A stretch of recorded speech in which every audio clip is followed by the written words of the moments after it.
이 시간 함께 나누실 하나님의 말씀 빌레몬서 1장 8절에서 14절까지 말씀입니다.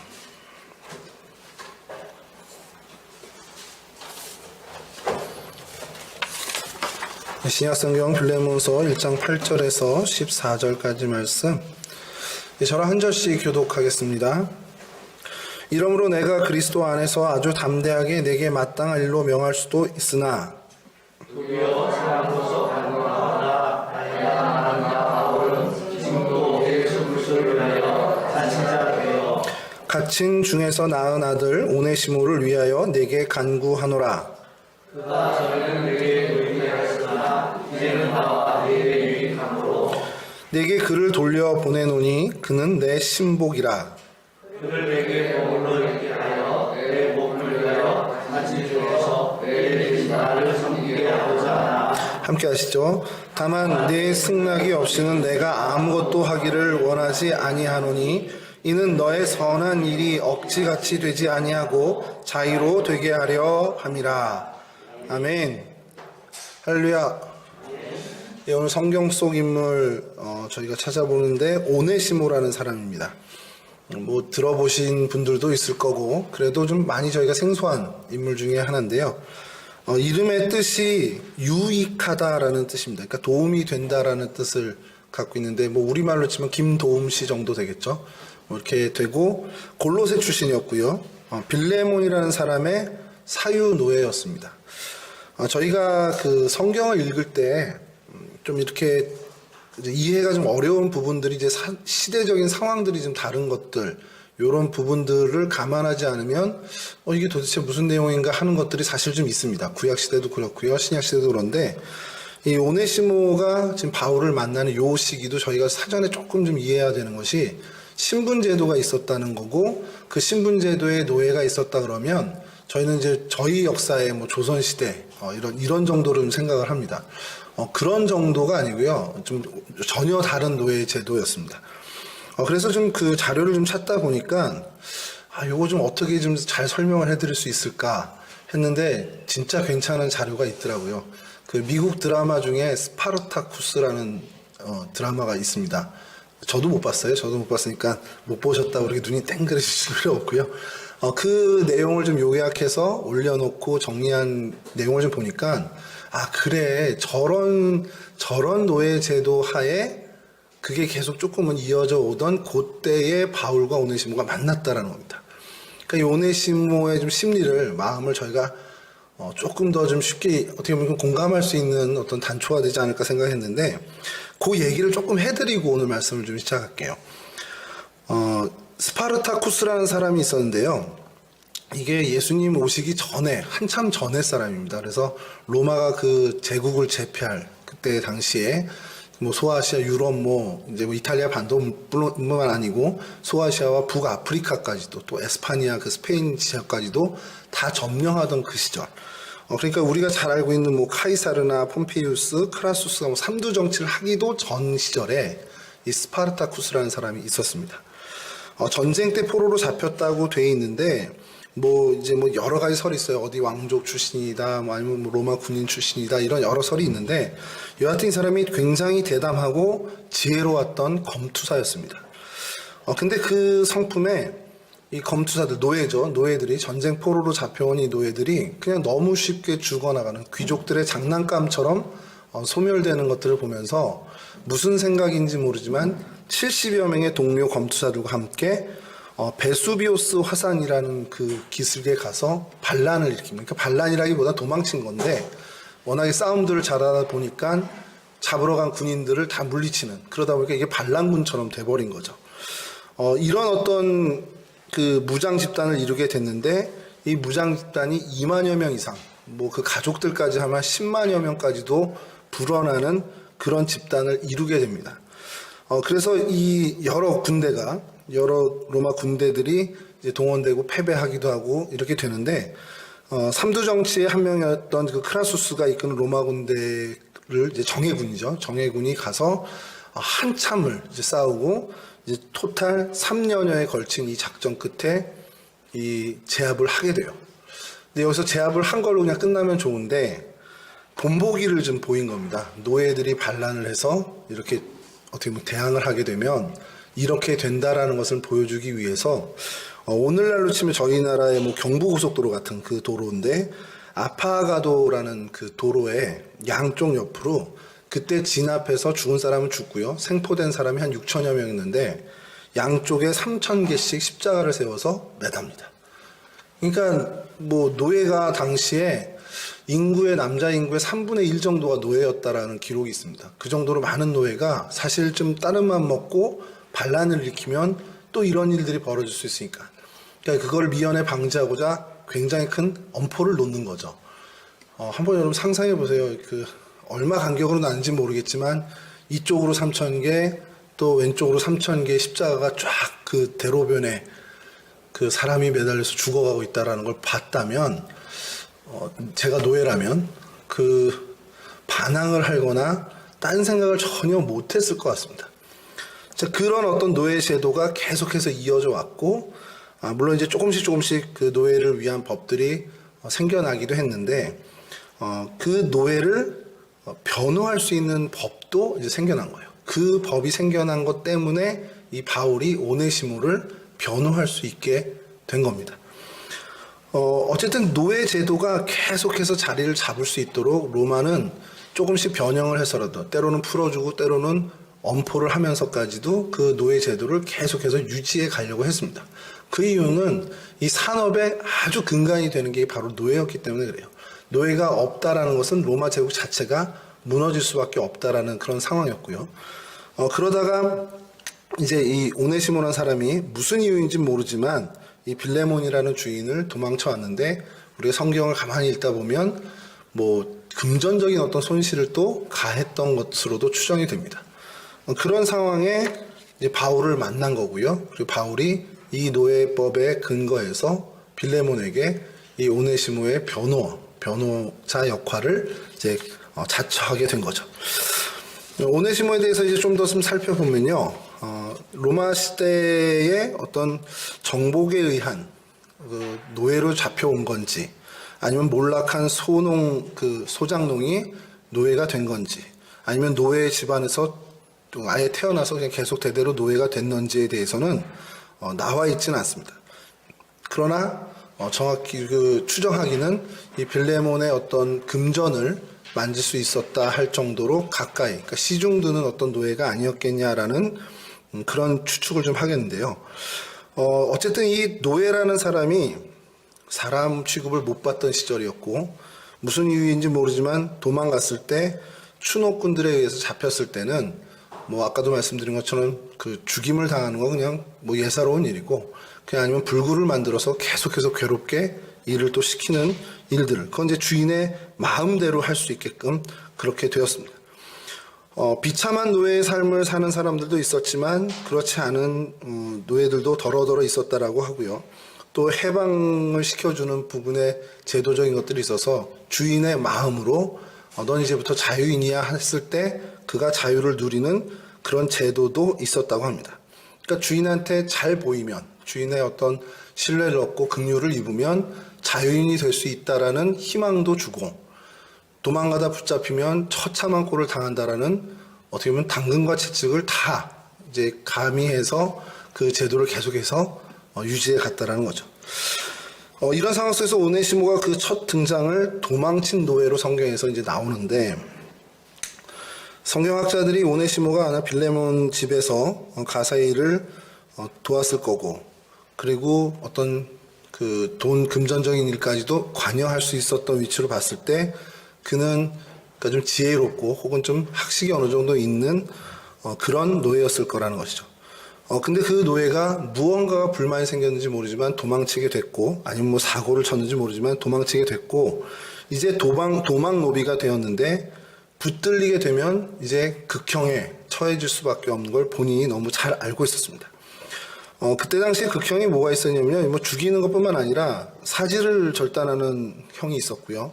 뭐 그거보다 제일 가벼운 것이 푸기티우스라는 라틴어 노예 이런 뜻을 가진 첫자 F를 이마에 낙인을 찍힌 채 평생을 살아가는데 그렇게 낙인이 찍힌 경우에는 주변 사람들로부터 굉장히 천시를 받는 그러니까 굉장히 무시를 당하는 정말 산 목숨이 아닌 어떤 그러한 생활을 했다라고 합니다. 오네시모가 이 상황을 너무 잘 알고 있었고요. 이제 그게 자신의 문제가 되어버렸고 이 문제는 스스로 해결할 수 있는 문제가 전혀 안 됐다라는 거죠. 그러니까 그가 가졌을 두려움과 불안은 우리가 상상한 것 이상으로 정말 어렵고 힘든 그러니까 언제 또 나를 잡으러 누가 들이닥칠지 모르는 불안감 속에서 매일매일을 조심스럽게 살았던 정말 비참한 그런 인생이었다라는 겁니다. 이러한 오네시모, 이 도망노비였던 오네시모를 좀 생각하면서 왜 이 빌레몬서가 성경에 들어왔고 또 이 오네시모라는 사람을 등장시켰을까라는 고민을 좀 해봤어요. 제가 쓸데없는 상상을 좀 많이 하잖아요. 그래서 빌레몬서를 읽으면서 성경에 이게 없어도 큰 문제 되지 않을까라는 생각을 좀 해봤어요. 성경 전체 흐름에 예수께서 우리 십자가에 돌아가시고 우리를 위해서 구원해 주시고 굳이 이 빌레몬서에 있는 오네시모를 변호하면서 빌레몬에게 내가 책임지겠다 바울이 이렇게 얘기하는 것들이 물론 있으면 풍성하지만 없어도 큰 문제가 되지 않을까라는 생각을 좀 해보면서 좀 살펴보게 됐는데 오네시모를 보면서 우리가 뭘 좀 생각해야 될까라는 것을 고민하다 보니까 오네시모만 비참한 인생인가? 라는 생각이 드는 겁니다. 여러분과 제 인생, 여러분은 좀 둘째치고 제 인생을 좀 돌아봤어요. 제 인생이 비참하냐 아니냐 이런 거를 놨을 때 하나를 빼고 생각해 봤습니다. 그게 바로 예수 그리스도예요. 예수 그리스도를 빼고 제 인생을 한번 돌아보니까 내 인생에서 예수 그리스도를 빼면 어떨까? 예수 그리스도를 애초에 알지 못했다. 그리고 그렇게 살았다면 나는 어땠을까? 이런 생각을 좀 해봤습니다. 더 말씀드리면 뭐 하겠습니까? 진짜 아주 비참한 인생이 됐을 거예요. 요즘 언론에 보도되고 있는 굉장히 파렴치한 사람들이 있습니다. 어린아이를 학대해서 죽게 하는 경우도 있고요. 사람들을 온갖 방법을 이용해서 자신의 배를 불리는 사기 행각들도 있고 정말 온갖 부정과 비리를 저지르는 사람들도 뉴스의 지면을 장식하고 있습니다. 남은 전혀 생각하지 않고 자기 멋대로 정말 휘젓고 다니는 그런 사람들.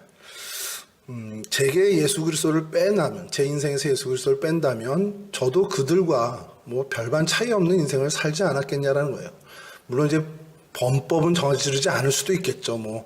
돌아가면서 이렇게 편법과 요령으로 이렇게 살아갈 수 있겠지만 근본적인 실체가 그들과 전혀 다르지 않은 존재로 살아갔을 거라는 겁니다.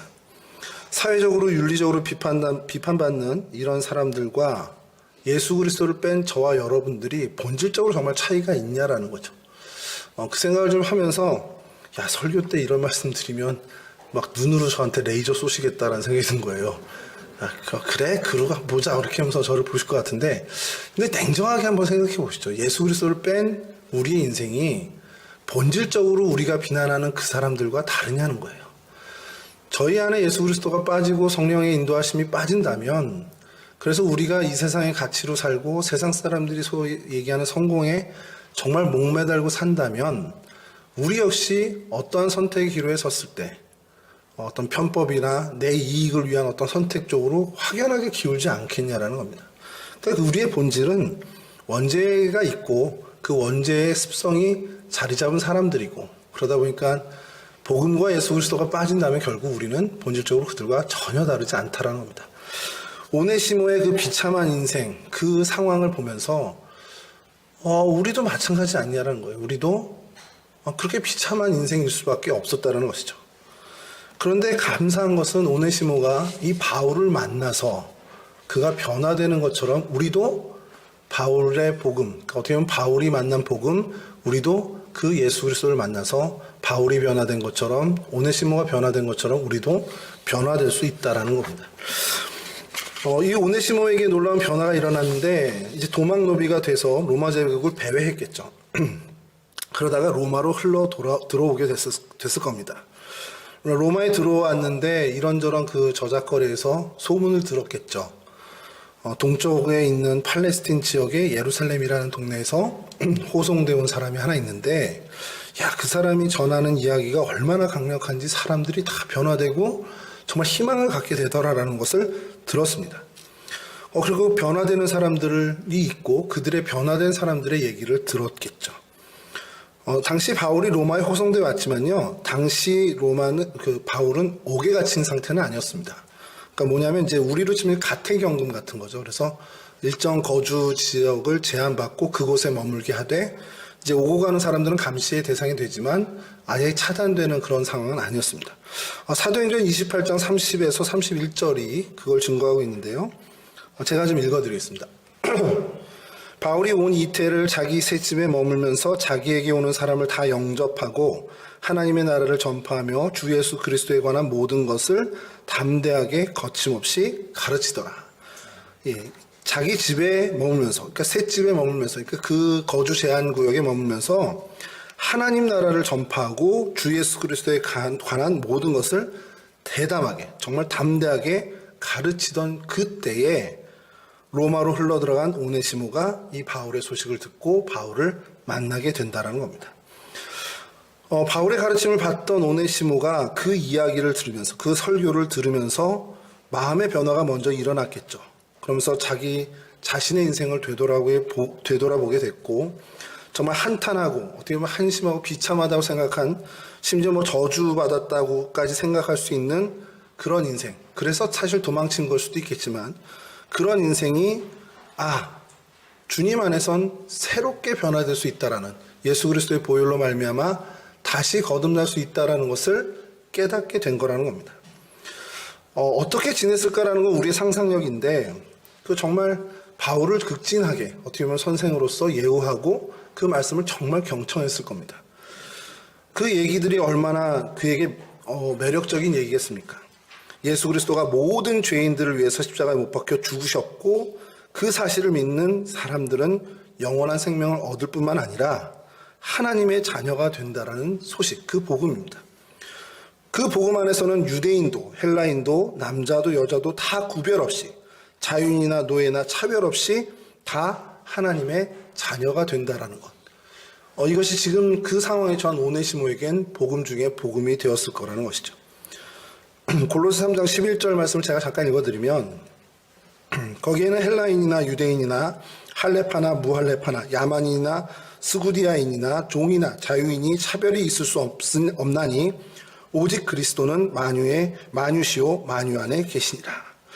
오네시모에게 이 복음, 예수 그리스도 안에는 차별이 없다, 누구든지 새 사람이 되어 구원을 받을 것이다라는 이 복음은 비참한 인생을 사는, 자기 인생을 한탄할 수밖에 없는 사람에게는, 그런 오네시모에게는 정말 복음이 되었다는 겁니다.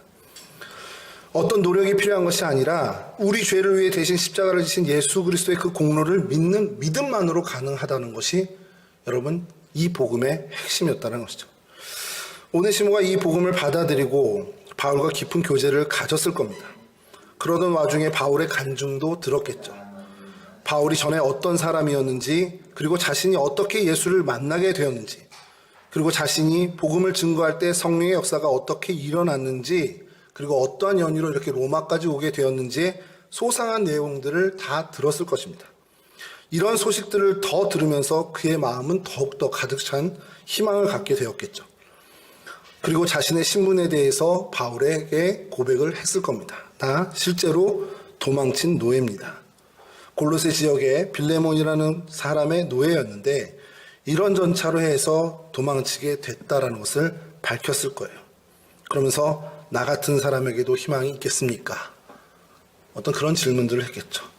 이제 나 어떻게 할지 모르지만 그래도 예수를 믿고 성령 안에 있다면 내게도 희망이 있겠습니까? 라는 질문을 했었을 겁니다. 그 질문이나 그런 어떤 상황을 안 바울이 어떻게 했을까요? 기다려, 내가 다 해줄게. 이 마음이었겠지만 뭐 그렇게 태도는 보이지 않았겠죠. 바울이 들었을 때 이 또한 얼마나 긍휼을 받아야 될 사람이겠습니까? 바울이 주님으로부터 자신이 거듭나고 정말 죄인 중에 괴수일 수밖에 없는 자신을 건져내신 주님께서 그 은혜에 빚진 바울의 마음을 움직이셨고, 바울 역시 자신이 할 수 있는 최선을 다해서 그 오네시모에게 긍휼을 베풀게 됩니다. 그리고 그 결단으로 편지를 쓰게 되죠. 이제 그 편지의 내용은 뭐 저희가 나중에 다 읽어보면 알겠지만, 이제는 돌아가서 다시 한번 무익한 자가 아닌 유익한 자로 살아가라는 겁니다. 그런 생각을 좀 해봤어요. 복음으로 새롭게 됐을 때 우리 안에 두려움과 공포가 사라지고, 어떤 희망이 새롭게 생겨난다면 지금 노예제도와 같은 어떻게 보면 나를 옥매는 모든 상황들 역시 그것이 다른 시각으로 보일 수 있지 않겠냐라는 거예요. 상황은 바뀌지 않겠지만 지금 형편에서 눈에 보이는 건 없겠지만 복음이 우리에게 위로가 되고 희망이 될 때 우리가 바라보는 시각이 달라져서 그것을 헤쳐나갈 수 있는 능력까지도 겸비하게 되지 않겠냐는 거예요. 그래서 우리 안에 복음이 살아만 있다면 그 복음이 우리를 사로잡는다면 반드시 우리는 내면적인 변화를 얻게 되고요. 그 내면적인 변화로 말미암아 우리가 지금 모든 난관들이나 상황들을 어떻게 보면 돌파해 나갈 수 있는, 승리해 나갈 수 있는 힘을 얻게 된다는 겁니다. 예수 그리스도의 사랑이 정말 파도처럼 우리 안에 밀려온다면 정말 우리는 두려워할 것이 없어야 맞겠죠. 어느 목사님이 설교 중에 그런 얘기를 하시더라고요. 그래서 제가 들으면서 참 저 말이 맞구나라는 생각을. 뭔가 교회에서 이제 이 목회를 해 나가실 때 일이 딱 생겼는데 이거 어떻게 될까 걱정을 하시는 거예요. 두렵죠. 목회가 다 그렇지 않습니까? 우리 목회뿐만 아니라 모든 일이 그렇죠. 근데 그 두려움이 엄습할 때 생각을 하면 계속 그 두려움이 커진다는 거예요. 근데 저도 그걸 경험해 봤어요. 뭔가 걱정거리가 왔을 때 계속 생각을 하면 그 걱정이 커지더라고요. 그 목사님은 그냥 그럴 땐 빨리 들어서 씻고 자버린대요.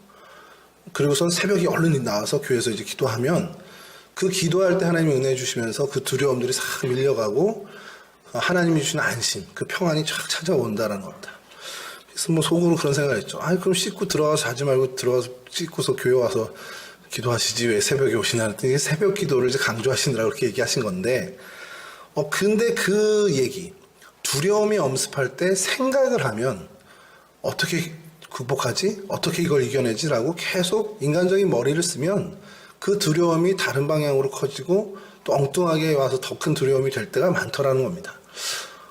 근데 그 모든 것을 물리치고 누를 수 있는 건 결국 하나님이 주시는 하나님의 은혜, 하나님이 주시는 평안밖에 없더라는 겁니다. 그게 여러분 복음 아닙니까? 예수 그리스도의 사랑이 우리한테 물밀듯 밀려오고 그래서 예수 그리스도의 충만하신 은혜가 우리 안에 가득하면 사실 하나도 변화된 건 없는데 우리는 안심하고 평화를 누리게 된다는 겁니다. 제가 그 생각을 좀 한 게요. 이 저한테도 뭔가 이 일이 있어야 되잖아요. 그래? 나한텐 그런 일이 없었나? 그러니까 복음이 아니더라도 상황은 하나도 안 바뀌었는데 내가 갑자기 평화를 누리게 된 그런 일이 없었나 했는데 이 동성교회에서 사역할 때 그런 일이 있었습니다. 아이가 이제 100일을 잘 지내고 이제 밑에 여기 살았었잖아요. 제가요. 올라왔는데 얘가 맨날 아파요. 열나고. 그래서 병원 가고 이러는데 어느 날은 새벽에 막 이제 밤에 엄청나게 열이 나고 막 얘가 어떻게 잠도 못 자고 그러더라고요. 그래서 막 어떻게 해야 되나 몰라서 초보 아빠니까 모르잖아요. 그래서 목사님께 전화를 드렸어요. 그랬더니 목사님이 그 시간에 소아과 전문의가 있는 응급실은 소아아동병원이라고 하셔서 서울역 뒤편으로 차를 엄청나게 달려갔죠. 가서 의사 선생님을 만나고 의사 선생님이 이렇게 보고 약을 준 것도 아니고요. 내일 아침에 오셔도 될 것 같다고 하면서 이렇게 해주세요 하면서 그 미적지근한 물로 이렇게 온몸을 이렇게 해주라는 얘기만 들었습니다.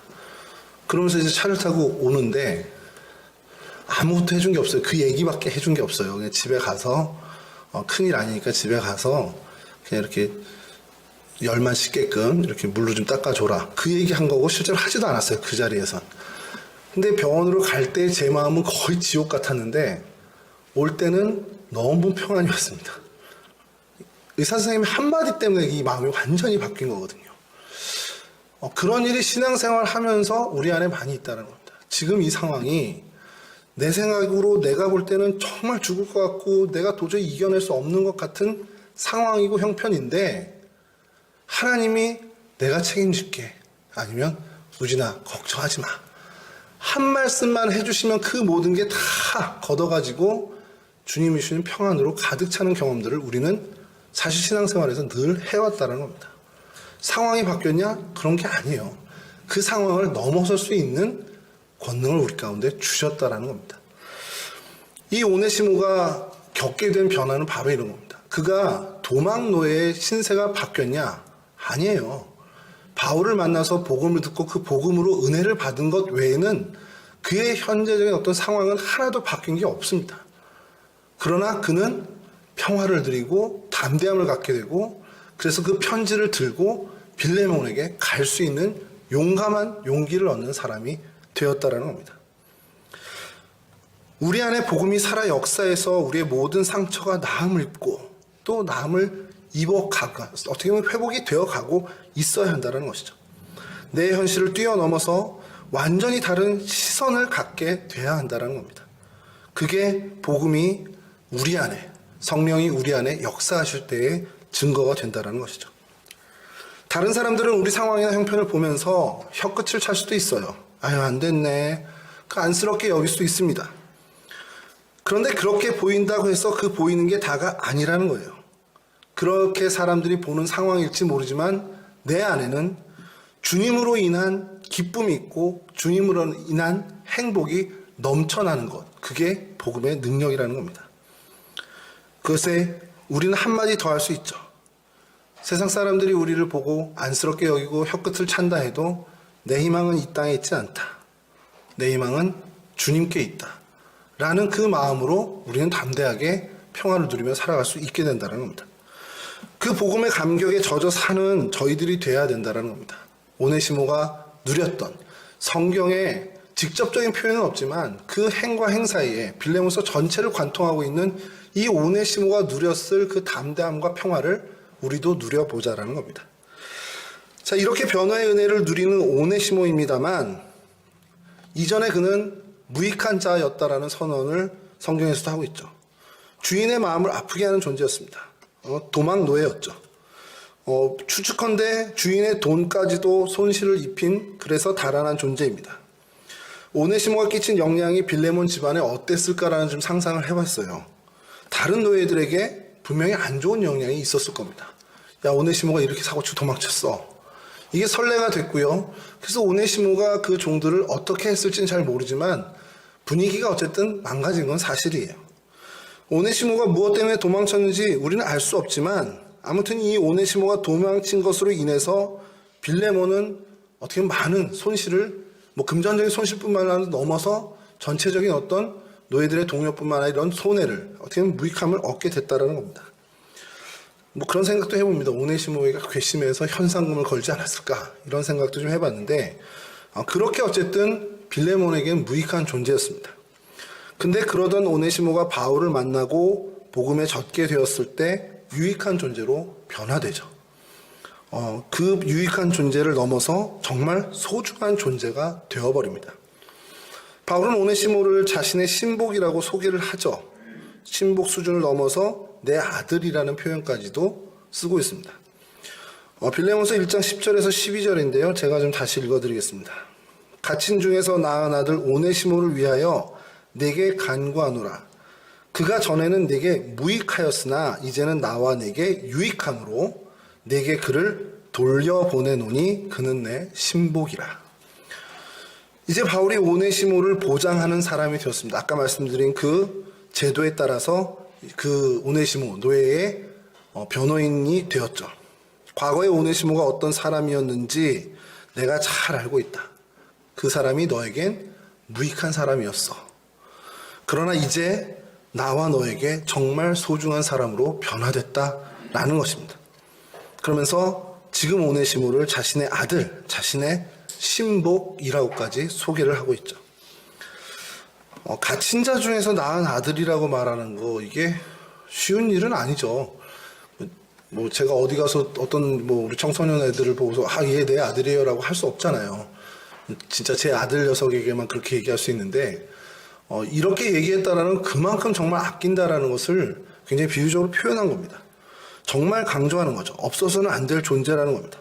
바울은 오네시모가 자신에게뿐만 아니라 빌레몬 그리고 모든 사람들에게 유익한 존재라고 확신을 갖고 있다는 거예요. 전에 너한테 어떻게 했는지 내가 들었어. 참 그때 너 속상했지, 아팠지.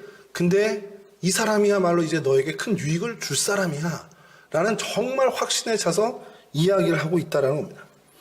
그리고 기꺼이 그래서 펜을 들고 편지를 쓰면서 오네시모를 용서하고 받아들여 줘라 라는 간곡한 부탁을 합니다. 둘이 사전에 어떤 그 관계가 있었던 것으로 중경학자들은 얘기를 하는데, 이 빌레몬서 초비에도 얘기하지만, 내가 나이가 많고 그러니까 너한테 이렇게 강권, 그러니까 명령할 수도 있지만 지금 내가 너에게 부탁을 한다라는 표현을 쓴다라는 겁니다. 그 내용이 뭐 우리 다 이제 나중에 살펴보겠지만 하나하나가 정말 빌레몬에게 오네시모가 이렇게 유익한 존재로 바뀌었다라는 것을 설명하는 겁니다. 저는 그 빌레몬서를 보면서요, 그냥 주님께서 우리에 대해서 이렇게 신원보증하는 편지 같은 느낌이 드는 겁니다. 야, 얘 우진이 정말 능력도 없고 저기 쓸짝에도 없는 앤데 내가 이렇게 사랑해서 이렇게 그나마 사랑무실하게 했어 라면서 많은 사람들에게, 저를 무익하게 여겼던 사람들에게 변호해주는 어떤 그런 글처럼 느껴지더라는 겁니다. 저희 딸이 하도 제가 집에서 구박을 받으니까 집에 늦게 가거나 들어오면 집사람이 제일 먼저 저한테 하는 얘기가 좀 씻어, 이제 그 얘기예요. 저 잘 씻는데 집사람 기준에. 그래서 바로 이제 그 화장실 직행을 안 하면 좀 이쯤이면 얘기가 나오겠구나 할 때쯤 이렇게 나옵니다. 이제 그걸 저희 딸도 계속 따라 하다가 요즘은 제가 좀 불쌍해 보이나 봐요. 요즘 불쌍해 보이는지 얘가 조금씩 변호를 해줘요. 그래서 아빠 뭐 좀 그렇지 않아? 엄마한테 이제 조금씩. 그래도 아빠를 귀엽지 않아? 뭐 이런 거부터 해서 조금씩 변호를 해주는데, 뭐 딸한테 귀엽다는 소리 들으니까 좀 이상하긴 한데, 그런 느낌을 빌레몬서를 보면서 좀 받은 겁니다. 주님이 정말 이대로 가면 죽을 수밖에 없는 처참한 인생인데 이렇게 정말 변화시켜줘서 이렇게 됐어라는 것을 약간 품질 보증서처럼 써주시는 것 같은 느낌이 드는 겁니다. 이 바울이 빌레몬에게 이 오네시모를 그렇게 설명하는 그 마음을 좀 읽게 됐어요. 오네시모가 빌레몬에게 정말 유익한 존재로 변했다. 그 전에 오네시모가 아니다. 변했다. 예수 그리스도의 복음으로 말미암아 얘가 변했어. 이 얘기를 그 하나하나의 표현을 다양하게 써가면서 이야기하고 있다는 겁니다. 그러면서 그것이 하나님의 놀라운 섭리다라는 것을 이야기하는데, 얘가 이렇게 해서 무슨 사고를 치면서 해서 도망을 쳤는데, 그래서 너한테 큰 심각한 손해를 끼쳤는데, 얘가 나를 만나고 예수 그리스도의 복음을 접하고 난 다음에 이렇게 유익한 삶으로 변한 건 하나님의 섭리야 라는 것을 빌레몬서 1장 15절에 이렇게 설명합니다. 아마 그가 잠시 떠나게 된 것은 너로 하여금 그를 영원히 두게 함이리니. 오네시모가 잠시 떠나게 된 것은 오히려 오네시모를 빌레몬의 곁에 영원히 두게 해서 그의 이름처럼 유익한 사람으로 만들려고 하시는 하나님의 섭리다라는 것을 설명하는 겁니다. 그리고 그 오네시모를 이제 대할 때 종처럼 대하기보다는 종 이상 사랑받는 형제로 가까이 두라는 권면을 합니다. 이렇게 오네시모에 대한 어떻게 보면 애절한 그 애정이 담겨 있는 편지였죠. 그러면서 드는 생각이, 하나님의 섭리가 이 성경에 있는 말씀이니까 맞는 말씀일 거 아니에요. 저희가 바울이 너무 과했네, 과일이 오버했네 이렇게 생각할 게 아니라, 바울이 그렇게 확신에 차서 그 편지를 쓴 것이 오늘날의 성경이 됐다면 이건 정말 하나님이 하신 일이라는 겁니다. 그럼 여러분, 오늘 우리의 삶은 어떻게 하냐는 거예요. 오늘 우리의 삶은 오네시모 같이 정말 드라마틱한 어떤 건 없을 수 있습니다만, 우리가 지금 이 상황에 처해서, 그래서 이 상황 속에서 주님을 더 부르짖고 찾고 주님을 만나서 주님의 은혜를 입었다면, 훗날 어떠한 유익한 존재로, 오네시모의 이름처럼 훗날 어떠한 유익한 인물로 우리를 하나님이 만드시기 위해서 이 상황을 줬는지 우리는 기대하고 나갈 수 있다는 겁니다. 그냥 오네시모가 도망 노예에서 그냥 비참하게 끝난 게 아니라 복음을 만나고 평안을 누리고 그 안에 변화가 되어서 이제 빌레몬에게 무익한 자가 아닌 유익한 자로 변화되는 것처럼, 우리도 우리의 삶 속에서 정말 예수 그리스도를 뺐을 땐 비참할 수밖에 없는 저희들인데, 예수 그리스도를 만나고 주님의 백성이 되고, 그래서 복음으로 변화된 저희를 주님은 어떻게 변화된 삶을 사용하실지, 그리고 사실 여러분, 이 자리에 앉아 계신 여러분들은 이미 그 쓰임을 받은 분들이라는 겁니다. 근데 그 쓰임이 나는 2년 전에 다 끝났어, 이제는 안 해도 돼가 아니라 매일매일 날마다 여러분들의 만나는 삶의 자리에 유익한 존재로, 정말 이로운 사람으로 살아가는 은혜를 누리고 계시다라는 겁니다. 이 은혜를 놓치지 않을 때요. 그래, 주님이 이와 같은 일은 정말 하나님의 섭리로 이루어진 것이다. 그래, 내 삶에 이러한 일들이 일어나는 건 다 하나님의 뜻이구나. 나를 골탕 먹이려고 하는 것이 아니라, 나를 미워해서가 아니라, 이 일을 통해서 하나님이 정말 나를 어떠한 사람에게든 유익한 사람으로, 그 사람을 이롭게 하는 사람으로 하나님 날 쓰시고자 하시는 거구나 라는 믿음을 우리가 놓치지 않아야 한다는 겁니다.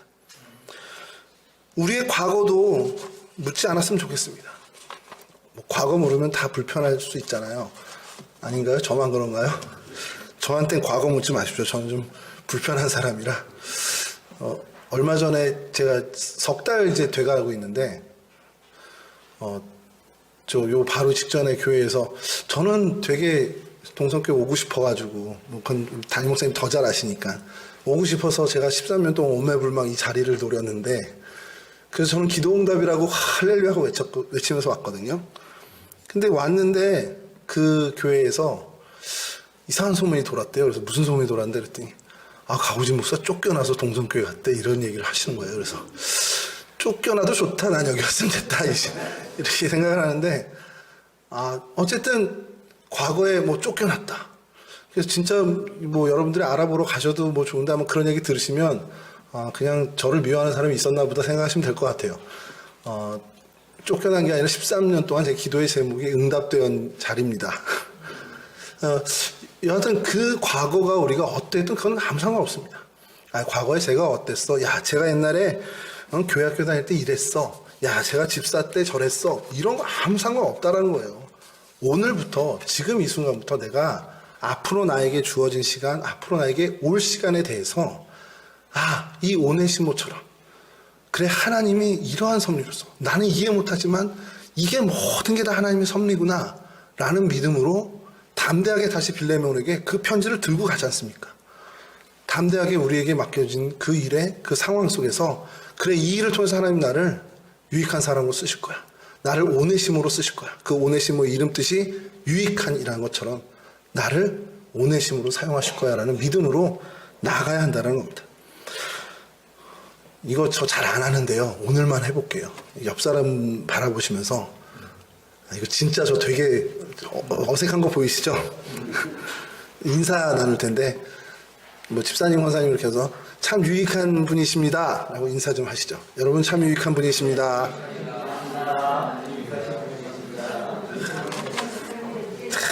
감사합니다. 제가 이런 거 처음 해보는데, 근데 저한테는 아무도 안 해주시네요. 감사합니다. 여러분, 우리가 어떻게 살아왔는지, 물론 여기 계신 분들, 우리 동성계 교회분들 참 열심히 하나님 은혜 안에서 잘 살아온 거 하나님이 아시고 저도 압니다.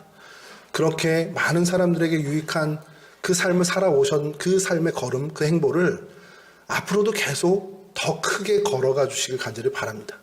그렇게 될 때 우리 서로가 서로에게 난 교회 가서 우리 김 집사님 만나면, 우리 가서 김 권사님 만나면 난 너무 행복해라는 사람들이 우리 주변에 넘쳐났으면 좋겠어요.